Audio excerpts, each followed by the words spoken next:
Hi there, it's Brian Sebastian, Movie Reviews and More, Women on TV.tv, Worldwide TV Network, and IT247 out of Franklin, Tennessee. And today is a special show.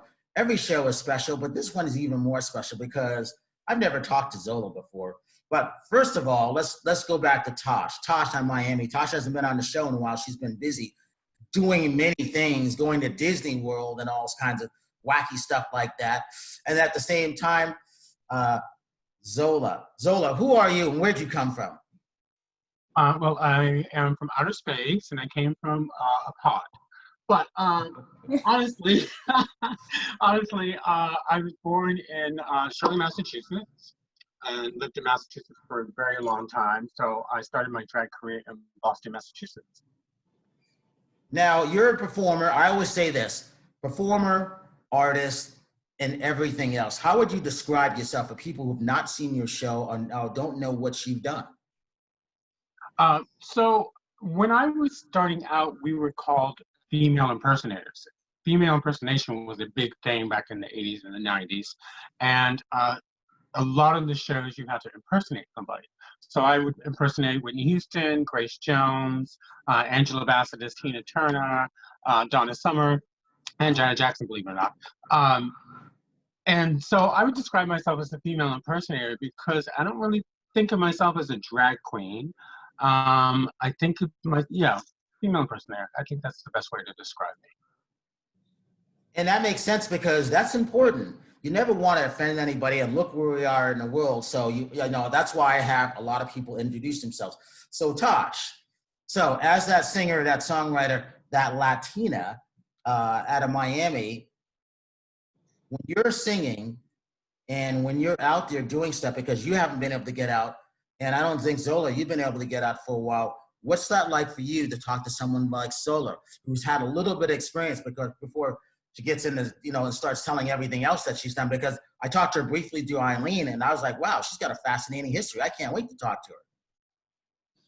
Well, I mean, when you first told me about we're gonna have Zola, I've never heard of Zola, but I was like, I love to just talk to people that I don't know, because you never know as a performer, as an artist, like what you can do together, what you can learn from each other. So I was like, Brian, let's hop on this call.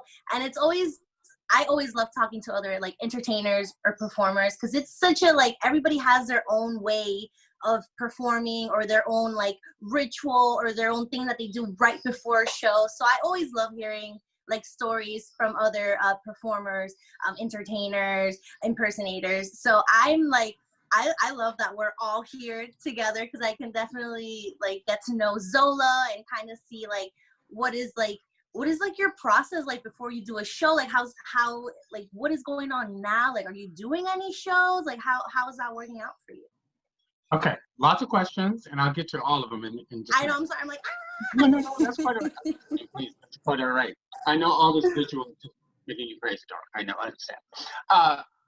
So right now I have not been performing since all of COVID has been happening. I have been doing a few Zoom performances, which I don't particularly like, because I don't think drag really translates well unless you're doing a structured video and a set and all that stuff.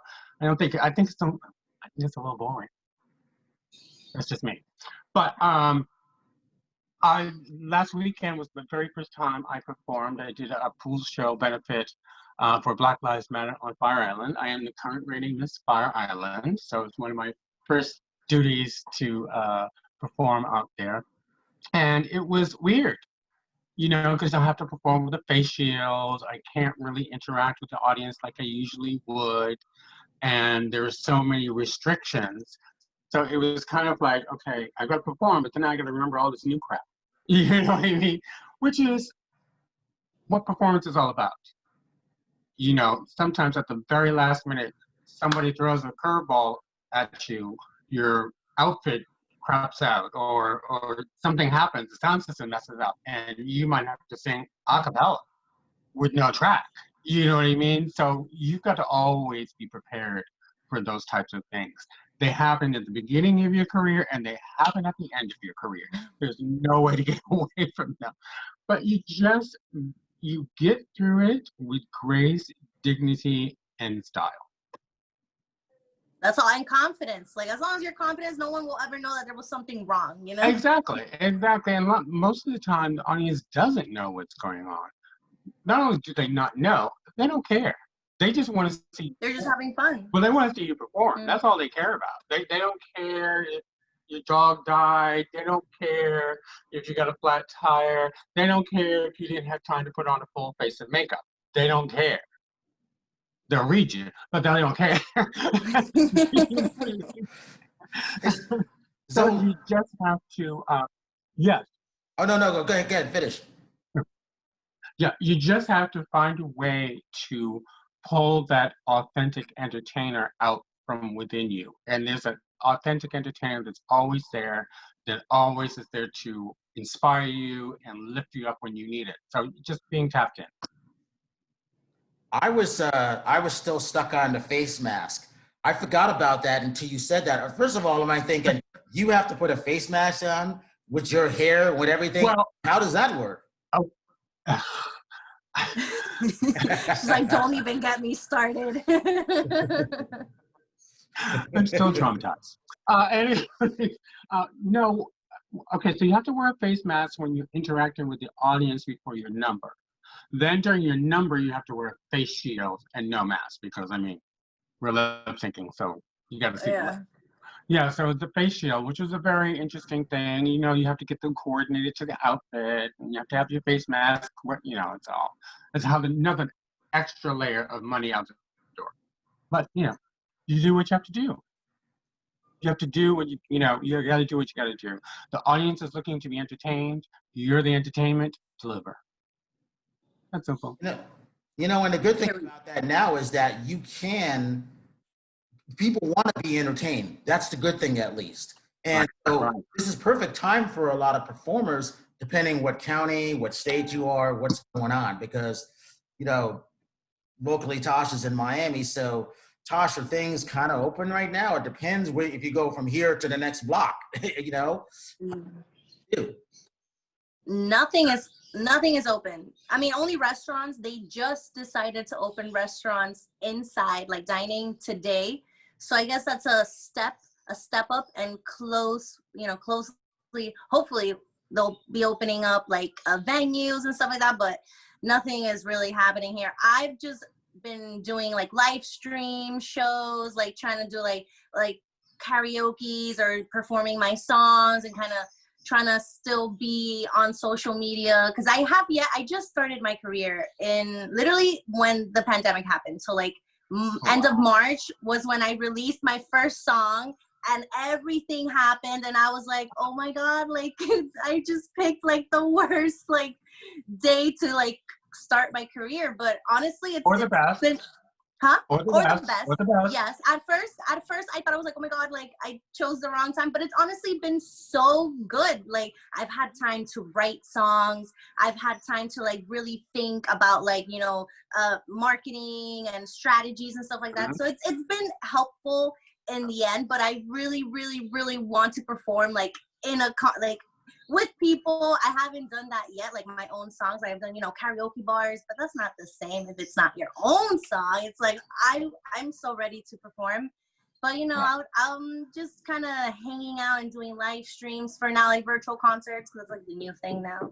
So, but Miami is not happening anytime soon. Definitely, I don't even think this year it's gonna even happen. I think maybe next year is when venues and concerts will start happening again.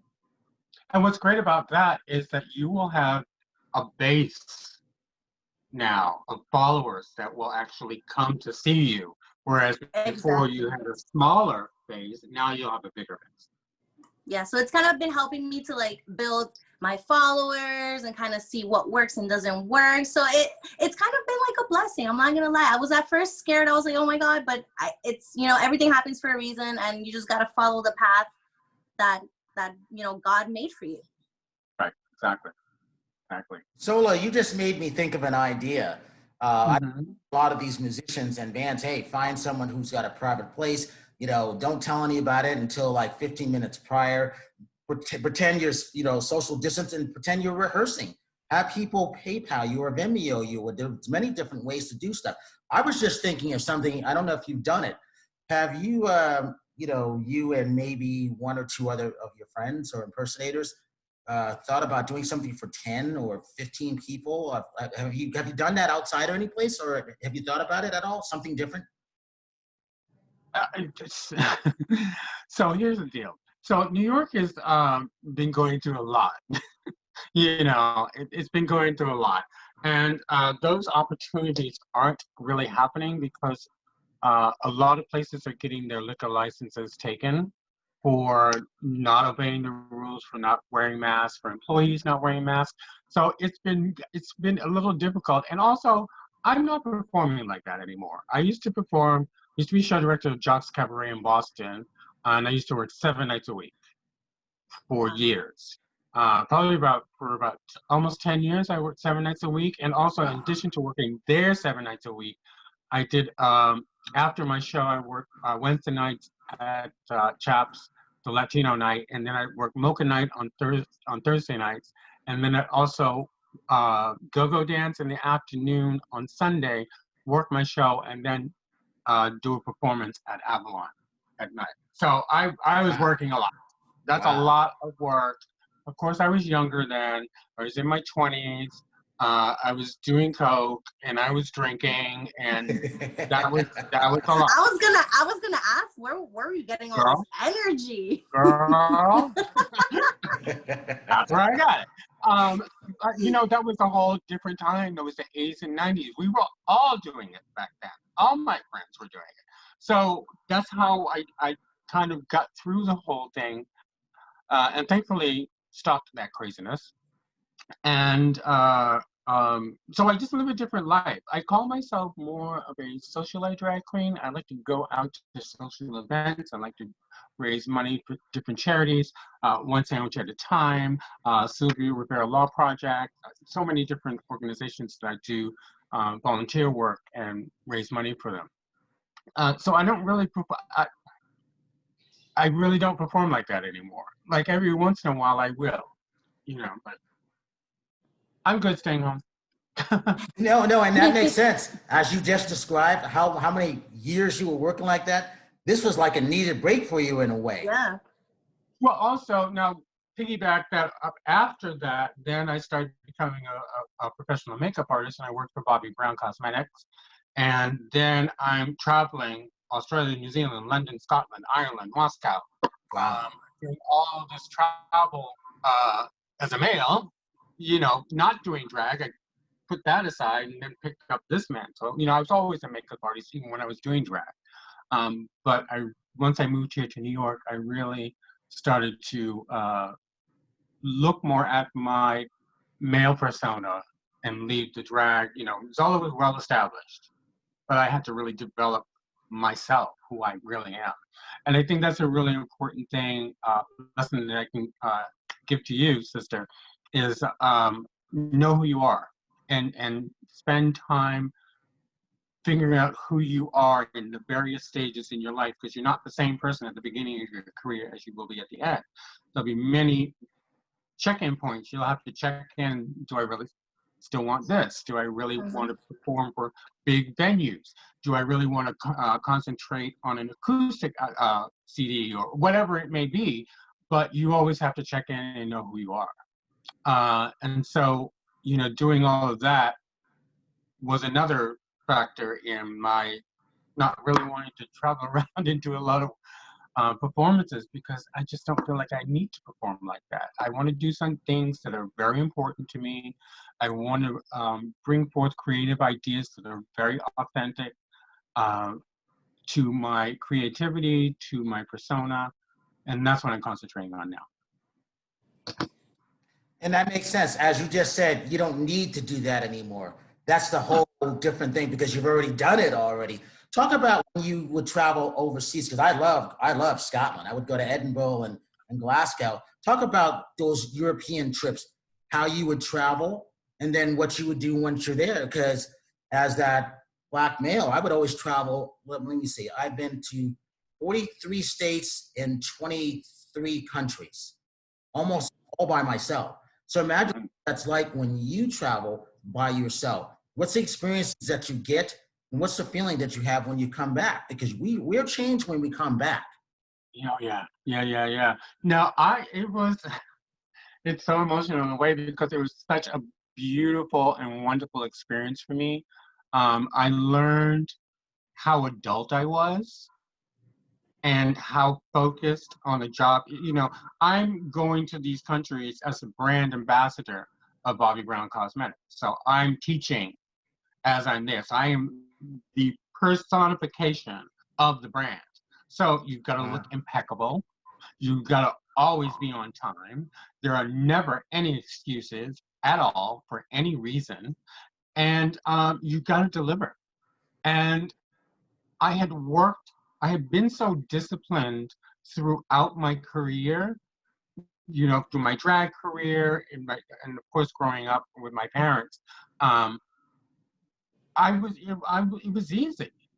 It was super easy. It wasn't stressful to me. I can't describe the feeling, but it was just kind of natural in a way. That's the best way I can describe it. It was very natural. And I love the experiences. One thing that I'm very big on is when you go to another country or another state to take a walk around to kind of see stuff. And it was always great. That was a really great experience walking around in Australia. Interesting story. In Moscow, I did the same thing that I had always done. I was teaching 3 makeup classes at Vladimir Klinchev's school in downtown Moscow. And I had gone out at night. I had done everything that I do in any other city. So I'm waiting for my taxi on the last day. And for some reason, I looked at this brochure that was in the hotel lobby. And in the bottom paragraph, and I still have it, on the bottom paragraph, it says, if you are of darker skin, try to avoid going out late at night or walking after dark. What? Oh, yeah.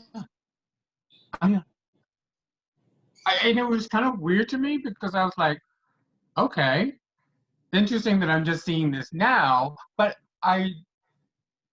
what was great about not seeing that before, it didn't taint my experience. Or I didn't hold back from my experience. So I just kind of just did what I did. And the people there didn't really think that way, so they didn't say anything to me about that. So it was just very weird and very interesting. But that's the only kind of experience. Oh, there was another experience that was interesting to me in Sydney, Australia. So I met this Aboriginal guy there. We talked at the club, blah, blah, blah. And we were walking around in the daytime, and it was just very weird. The looks that he got were the looks that I get here in America.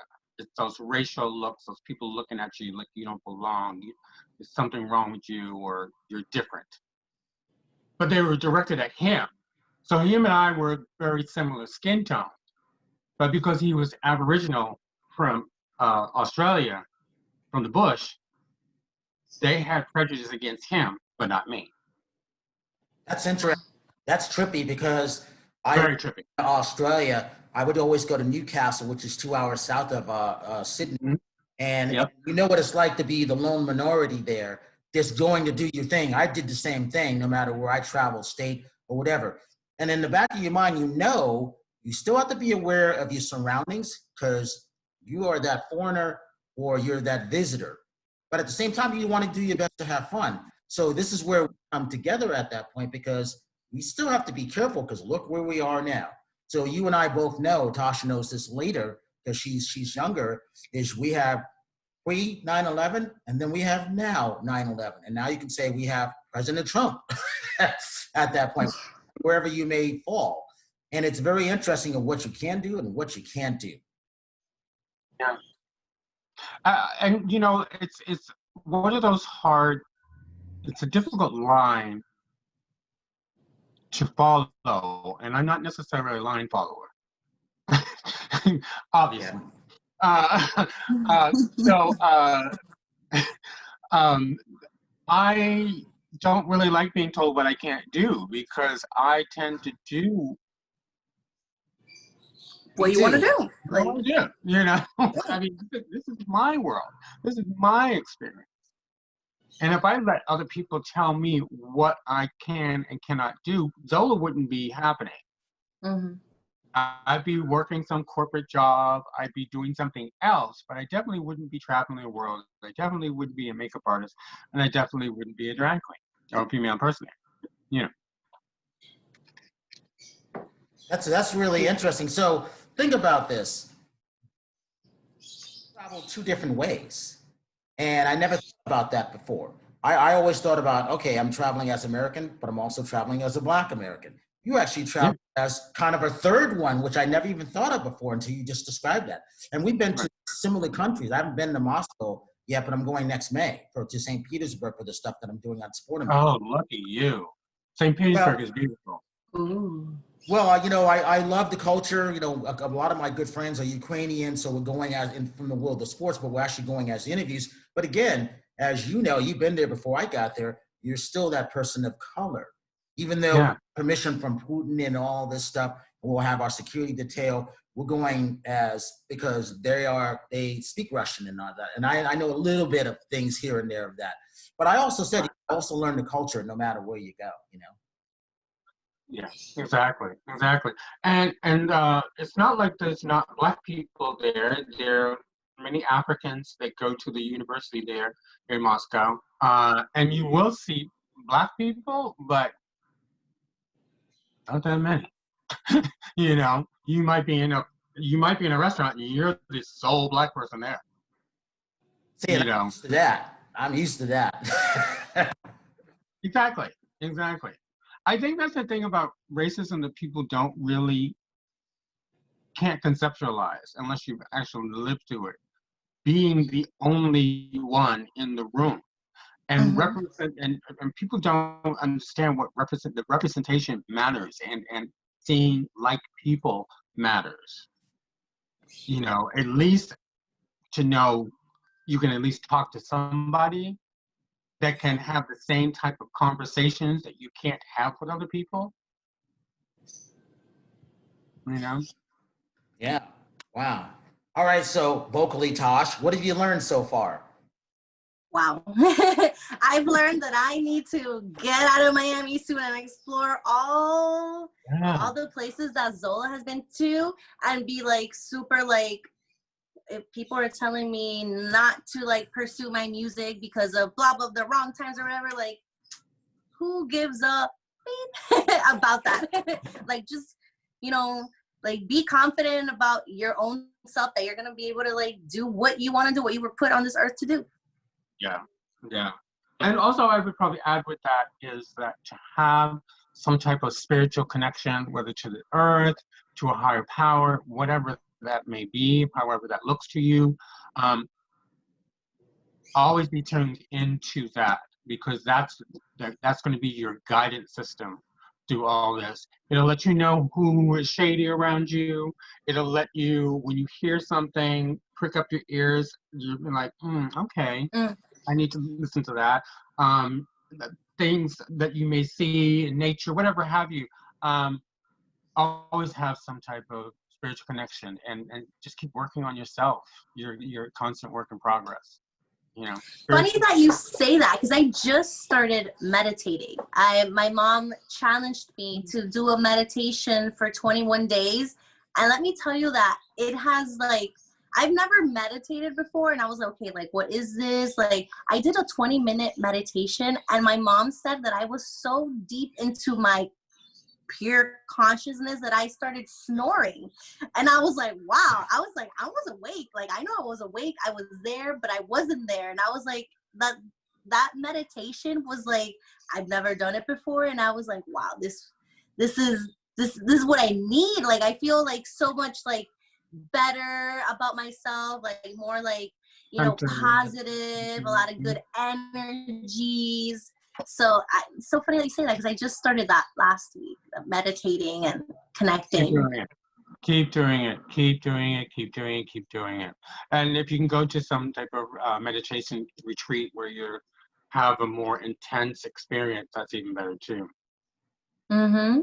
So I'm glad that you Yeah. said that, because that's very important. And that's one of the things where Tosh, when it comes to the Dreamweaver Artist Ranch, I was thinking the whole time, I'm like, well, I would invite Zola to come sing. I wonder what she would perform as, that'd be fun, because, the Dreamweaver Artist Ranch is about those artists, and then giving back, environmentally friendly, sustainable, and being net zero. This, in my eyes, this will be one of the best places in the entire country. And then when I'm on that property, I can say maybe in the world, but I can't say that yet, because as we're building it up, people will come. It's almost like the Field of Dreams. Tasha, if you haven't seen the movie Field of Dreams, starring Kevin Costner and James Earl Jones, if you build it, they will come. So I challenge you to see that movie, Field of Dreams. But Field of Dreams. Okay, I'm gonna take a look been at on that. enough shows, you've seen a lot of the people that we have on. I'm bringing all these people together because they will, most of them, if not all of them, will end up going to Dreamweaver, either to perform or teach, or, like Zola, like you were saying, makeup. I know what it's like. Like, I should know how to do my own makeup, but I don't really want to do my own makeup, but it helps to learn, to do it, because I know what it's like to have someone do my makeup and do it wrong, who's never done black skin before. If you can imagine that. The studio's hired. And then I found out later on, you can go in from run room, you could do it in a corner and it looks good. Yeah, it looks good. And then you walk into the bright lights and and then you see the playback. Well, it's too late at that time. Your forehead is shining and, I have uneven skin and it looks weird. And, what happened? And then I found out 3 weeks later, because I saw the same lady, someone told me, Brian, I don't think she's ever done black skin before. And I'm like, I didn't know that the studios hire her. So I found her and I asked her, hey, thank you for doing my makeup 3 weeks ago. By the way, have you ever done any? No, thank you for getting paid to do my makeup badly. Yeah. Well, that's the other thing. But I said, she said this, oh no, you were the first person that I did of dark skin color. And I turned around and I said, oh, so I learned from that. I said, if someone who does makeup professionally, they should know how to do HD makeup. They should know how to do special effects makeup. But I didn't do that because they hired them. I had no control. That's one of the things that I have a huge pet peeve with. I don't think you should call yourself a makeup artist if you can't do all skin tones. That's it. Mm-hmm. Maybe you should call yourself a makeup specialist because you specialize in Caucasian skin. Mm-hmm. You know what I mean? But as a makeup artist, you've got to know it all. Like, I mean, it's kind of crazy that whole concept of, as a black person, I have to know every skin tone, but as a white person, you don't. That doesn't really make any sense to me. Mm-hmm. I have a huge problem with makeup artists who don't know how to do Arabic skin, Asian eyes, and black skin. It makes no sense. Well, Zola, I actually ask these people now because I don't care. I ask them now, have you ever done before? Have you ever done special makeup? I ask them, oh, no, I haven't done that. Well, you need to learn, because I've already went through that one experience. And this was for a movie called Spike Lee, He Got Game. I was doing Ray Allen and 2 other people. Everything, like I said, everything looked fine. But when I went in on the hot lights and then I saw the playback, I could see shining here and here, which I didn't see in the corner. I didn't know. Mm-hmm. Experience, Right. Yeah. Well, now you know. And I'm thinking, have you ever done, Zola, have you ever performed as oh, go ahead. Say what you're gonna say. Go ahead first.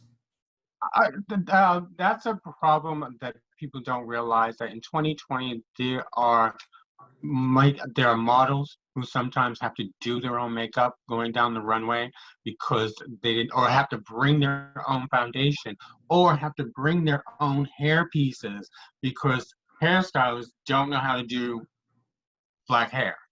Still? 2020. This is still happening. Wow. Wow. Wow. I didn't know that. Oh yeah. Yeah.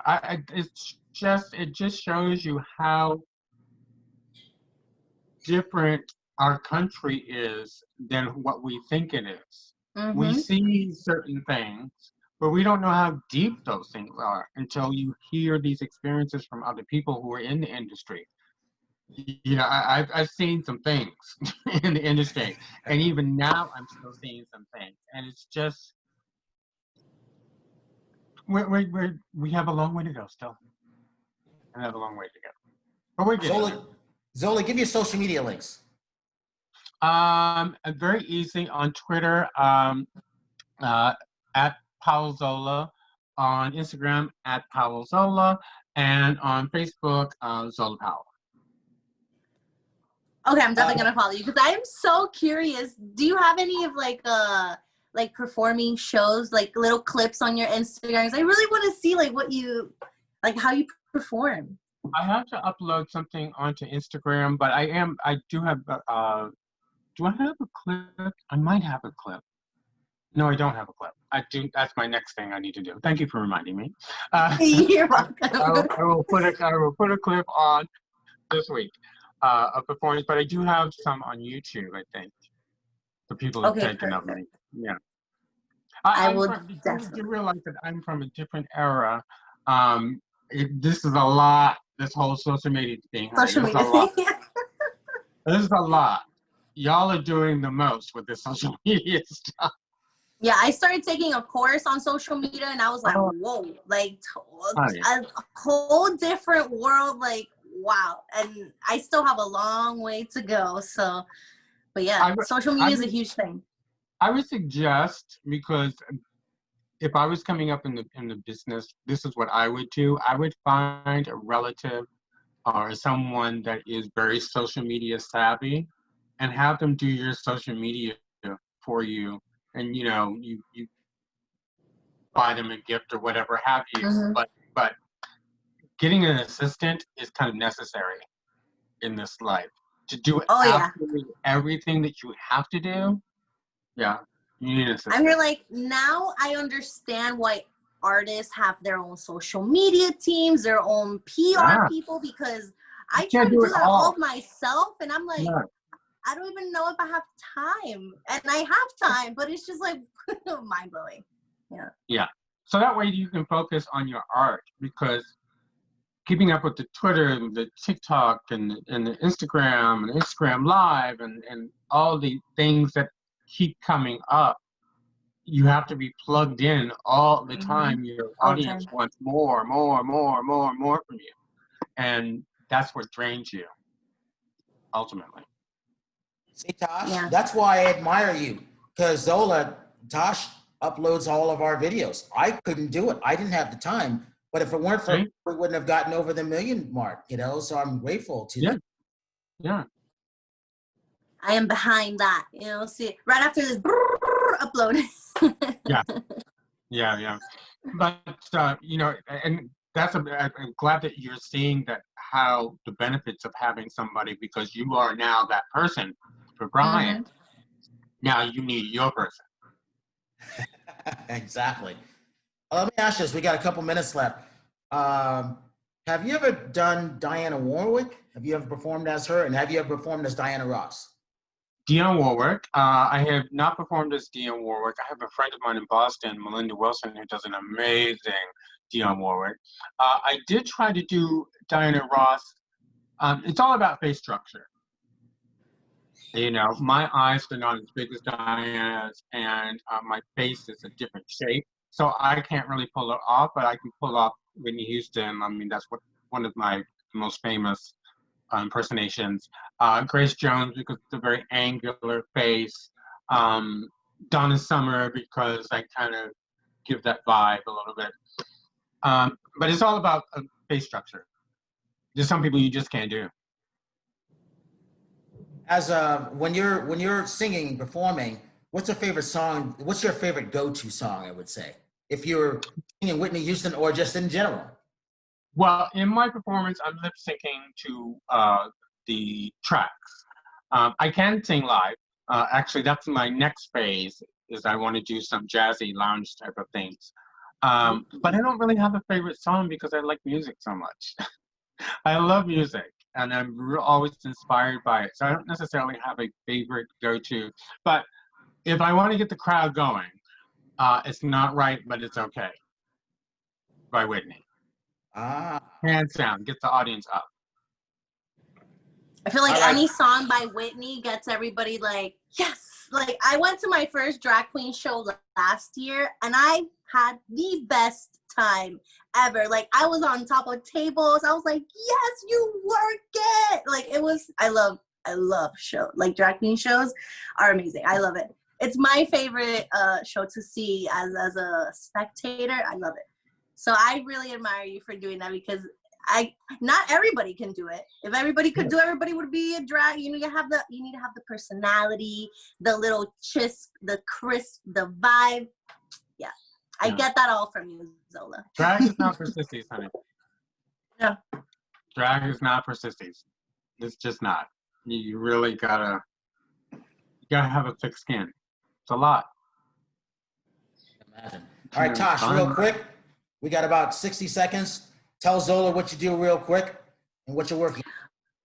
All right, in 60 seconds, Natasha Roombos. Okay, so I am a Latin pop singer. Like I told you, I just started in March. But my songs, I think you'll like them. Honestly, you might even be able to use some like at a show that you do in the future or something. They're very like super dancey, like good vibes, good times. I always wanted to be like an artist that, like, if somebody would go to my concert, it would be like, you know, you're gonna have fun, you're not gonna worry about what's going on in your life at that moment, you're gonna like just let go and you know, be free, have fun. So that's the type of music that I'm creating at the moment. They're all in Spanish, but I do have one that's bilingual.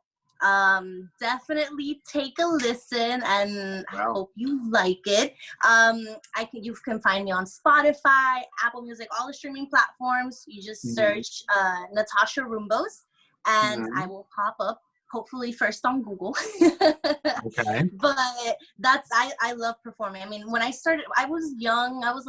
I started like in middle school doing like musical theater, and I was in band. I used to play the French horn, and then I realized that I just wanted to sing. Like, singing was more, I just got more adrenaline for it. I loved, you know, having the audience's attention and kind of, you know, me being able to give them like some type of emotion. I always loved how singers and performers can get a feeling out of someone. So that's what I fell in love with. And I was like, let's give it a try. Let's see what goes on, because if you don't try, you'll never know, and then you'll regret it. So I decided to buckle up my belt, and I was like, I know I can sing, and I know that I have really good songs, and I'm confident about it. And there we go. That's what Natasha Roombos is all about. Good vibes. All right. Love it. Tosh, give your social media links real quick. Yes, Instagram, you can follow me as Vocally Tosh. On YouTube or Facebook, I'm as Natasha Roombos. But if you put Vocally Tosh, you'll find me. That is my go-to name. And Zola, yours one last time. You can find me on Instagram at Powell Zola, and Twitter at Powell Zola, and on Facebook, Zola Powell. All right, you two. Thank you so much, Zola. We have to do a part 2 with you and a couple of the other girls. You're fascinating. I want to get. I'd love to. I've got a whole bunch of stuff to tell you. About the drag in the past. I have some really good stories and great pictures. We're going to drag you into the past, as you just said. I like that. There you go. So with that, hey, I want to thank Zola Powell, obviously Vocally Tosh out of Miami. This is Brian Sebastian, Movie Reviews and More, Worldwide TV Network, iTunes 247 out of Franklin, Tennessee. And if you see someone without a smile, please give them one of yours, because the world needs it. And we will see you next week.